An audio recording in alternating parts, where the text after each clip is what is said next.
We have a new record coming out too. We have a new record in 3, a 2, week. 1.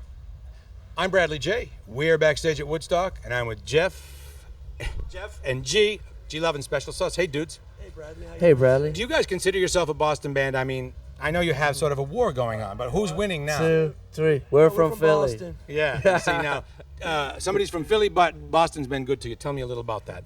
We all met up in Boston at a small bar called the Tam O'Shanter, Okay. and just by accident, really. And we started playing at the Plow and Stars weekly, thanks to Mark Sandman. Mark Sandman. God, He got you that gig. Sort of. I used to play around the Plow a little bit with different concoctions of bands, but Sandman gave us his night, which was a Tuesday. Yeah, when they hit the road, Sandman said, "You need another gig?" And I said, "Yeah, we need help with getting any gigs." And he said, "Well, you can play the Plow every Right. Monday." For those of you who don't know, Mark Sandman is Mark Sandman and Morphine, who recently passed away on stage. It was like July 3rd during a gig in Italy. Yeah. And Boston was pretty sad. Yeah, a lot of people were really touched by Mark Sandman for many, many years, both in Treat It Right and Morphine, and just want to give Mark, A bit of, shout out. sorry, It's okay. a bit of good luck for you guys. Sugar Ray's bad luck is your good luck. You don't get one gig here at Woodstock 99, you get 2. Tell me Yeah. about that. Well, it's really we've always been the underdogs in everything we've done, and I'll tell you what, like Yeah, okay.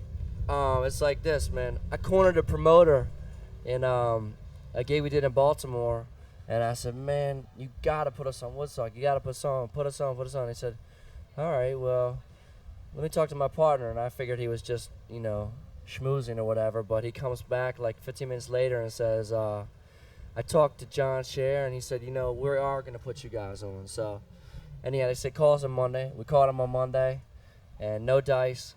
Kept calling them for 3 weeks until last week they finally said, "Okay, yeah, we're gonna give you the gig.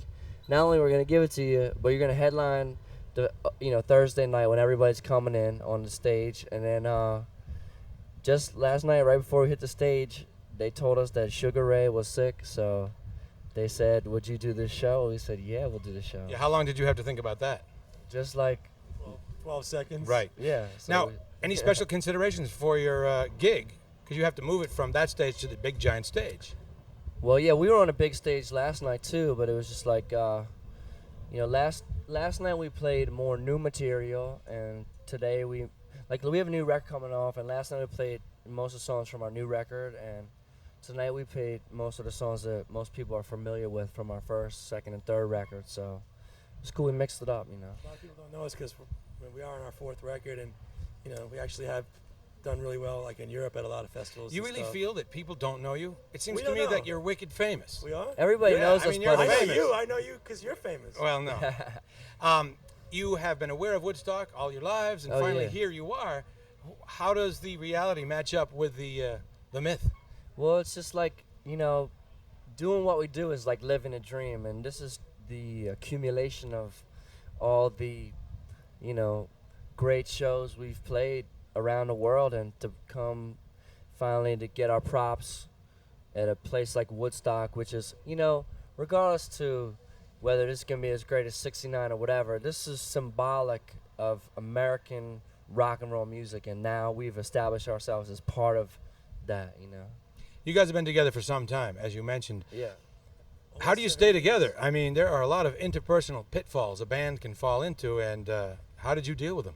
Well, everybody, has their knocks, and, they say anybody musicians quit? never grow up. They say musicians never grow up, but I mean... Who's the and real I- pain in the ass in the band? Well, I guess we all are. It depends on who you ask. What are you looking at me for?